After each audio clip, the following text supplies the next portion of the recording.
So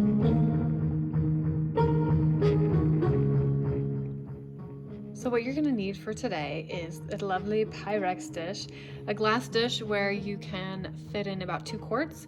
I've chosen a 7 by 11 one because I like to have more crust on the outside. I think it bakes better. You can also go with, I think, a 9 by 9, just for that 2-quart measurement. You'll also want some parchment paper as well as all of your ingredients. So let's get started on that. We've got back there powdered sugar. You're gonna need vanilla. I am particular about the brands that I use. You may notice what they are, you may not, but choose the brands that you like. So I've got back here vanilla, and it's vanilla extract, pure. And then I've got pure maple syrup, real maple syrup, crap ton of butter, because there's that. And you get to use Karo syrup as well in this recipe. You can choose dark brown Karo syrup if you like, but light syrup is fine as well. And back here I've got salt. So I use this pink Himalayan salt. You can use regular table salt as well. Don't use Epsom salt, that would be a huge mistake. Use your table salt. Okay, you'll be needing these walnuts. I have used pecans in the past. If you need to sub, you can definitely do that. Back here we've got white distilled vinegar. You'll only need a tablespoon of it. You don't have to have a giant jug like I have, but it's so purposeful for cleaning. You'll also need some chocolate. You can use some other chocolate and chop it up, but I just have these chips, so yummy.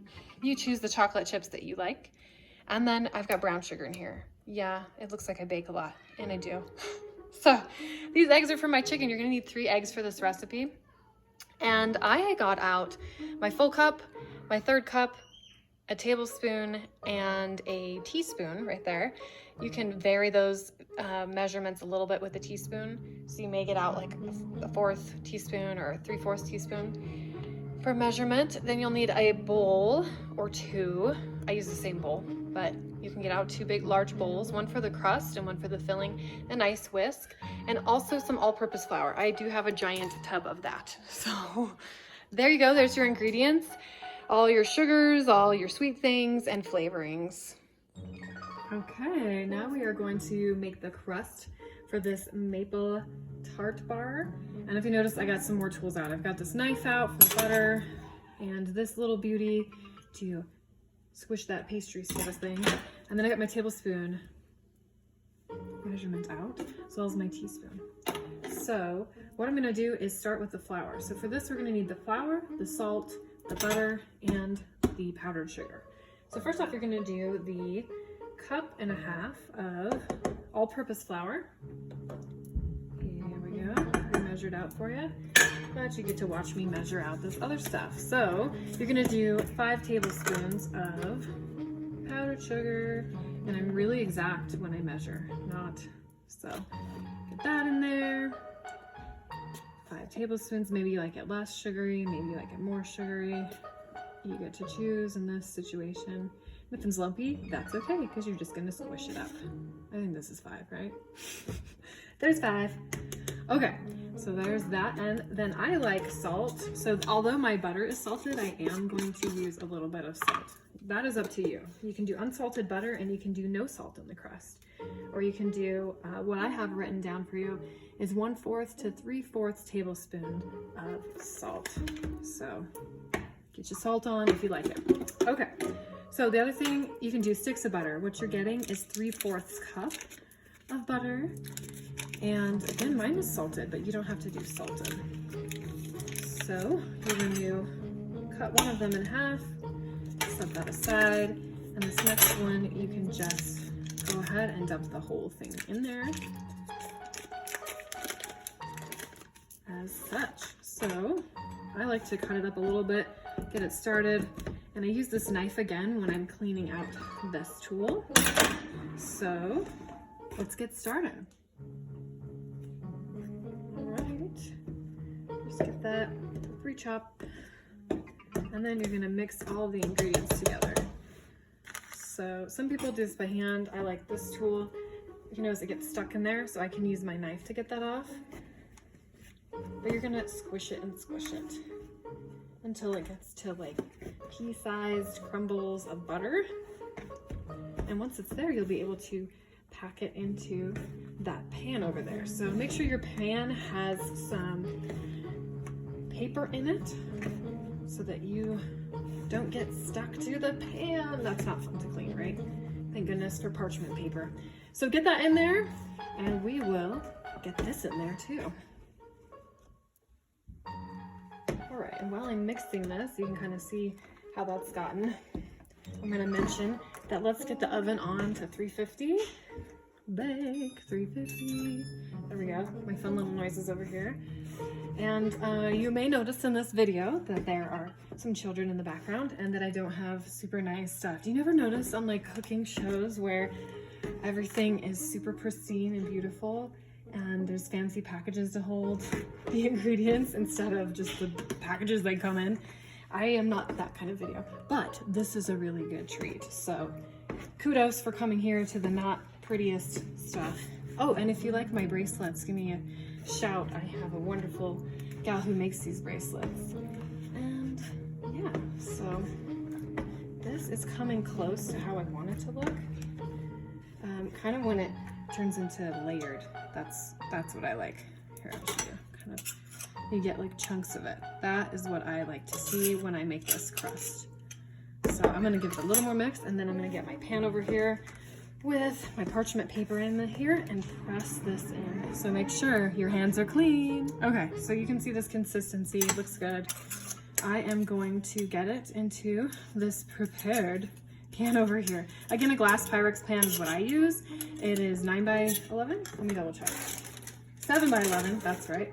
And this is parchment paper that I already made cookies on. So you can use fresh parchment paper.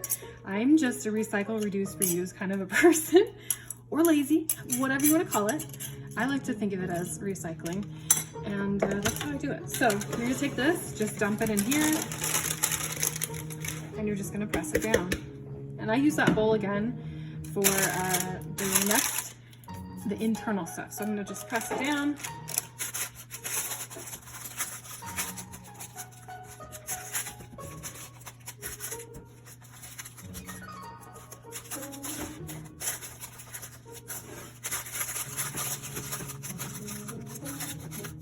So you do kind of want to have it even, and you can have it climb up the sides a little bit, but make sure that you press it into the corners, because the liquid that you're going to pour on top of this may go on the side of the crust.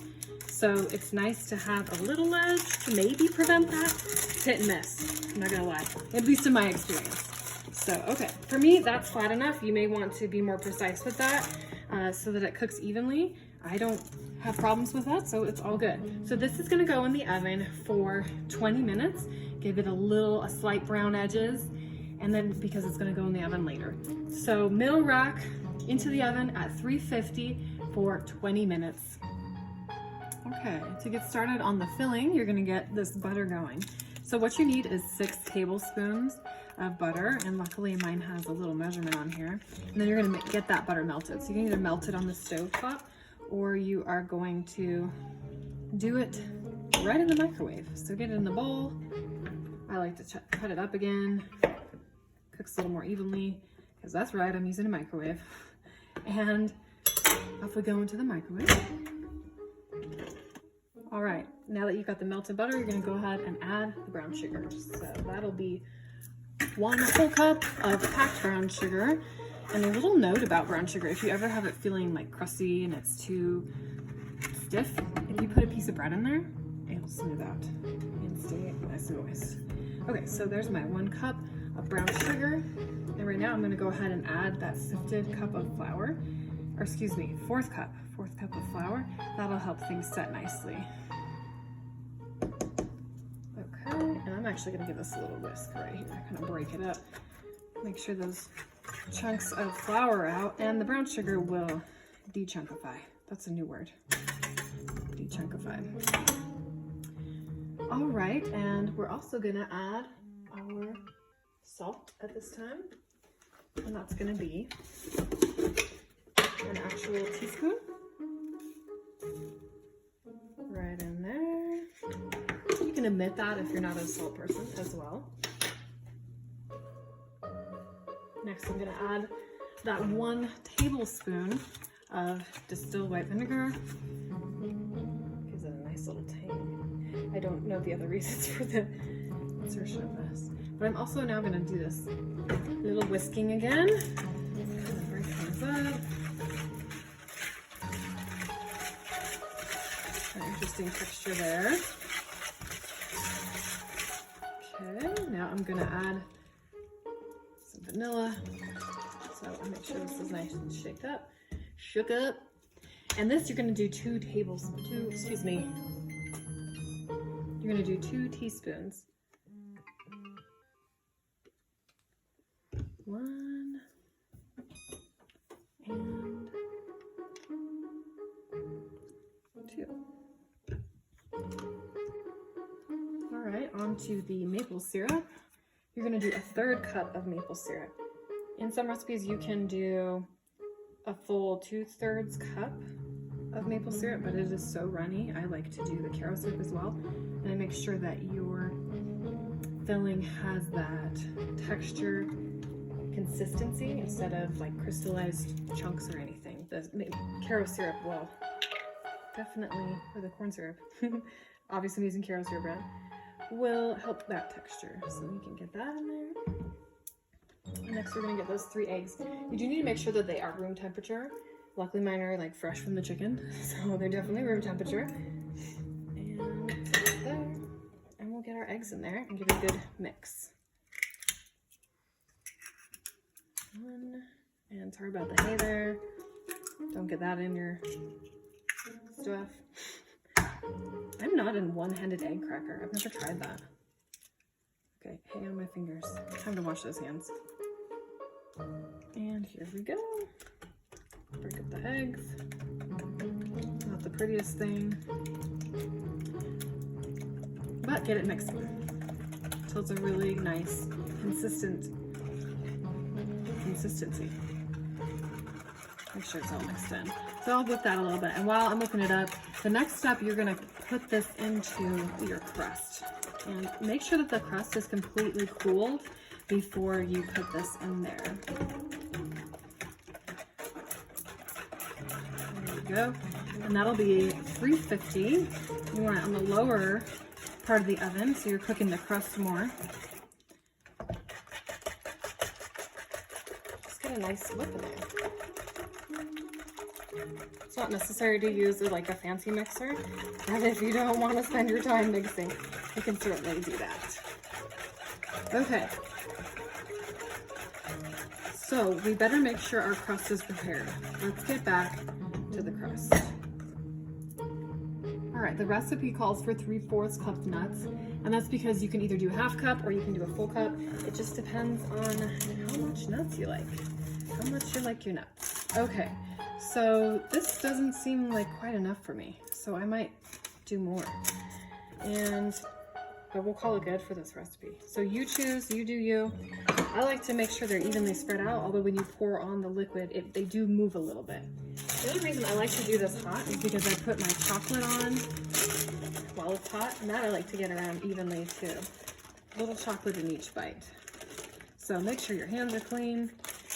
And this is about a 1/2 cup of chocolate chips, and you can do more or less, it's up to you. I wouldn't recommend like white chocolate, but you know, get crazy, do your recipe. My recipe is dark chocolate, so that's what I like to do.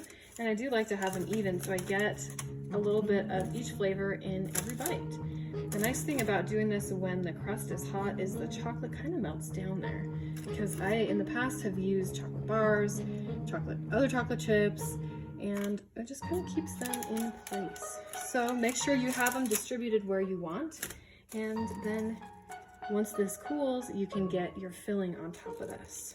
So, looks good. All right, so we're gonna get our filling in there now that it's all kind of cooled down to room temperature. So off we go with this. Looks nice and caramely, good consistency. All of it in there if you're me. Okay, so you're gonna put this in the oven at 350 Fahrenheit, and I like to do 20 minutes. And then I like to flip this on top, my slow pat, and then just like this, and then I do another 20 minutes, okay? So that does not get too brown at the top. The other option is you cook it in the bottom third of the oven, and you shouldn't have to deal with the slip out at all. But for me, I don't want a too brown crusty top. So 350, 20 minutes, no top, 20 minutes top. You may go down to 35 minutes, just feel out how you'd like it. You're gonna want it to come out with just a slight jiggle in the center. So off we go. All right, out we come from the oven. Put my slip out on there. And here's the big reveal. Voila! A little bit of a jiggle in there. That might be a little more jiggle than you want, but it might be really good. So what you're gonna do is let this cool, probably about, well, till it's room temperature, I don't know, 3 hours. And then you're gonna put it in the fridge, and I will show you that. Oh, I will show you that update later. There it is, there's the beauty. Okay team, it's like hours later. So I wanted to show you the finished product. So this was in the oven for 35 minutes, I think. It tastes like very bar-like. So you can cut it into little bars. I have this handy dandy tool, which has a cool chicken on it. I don't know, can you see that? I think it's cool. Okay, so chop, here we go. Oh dude, it's still warm. But I will show it to you anyway. You can kind of see that the stuff went down the sides.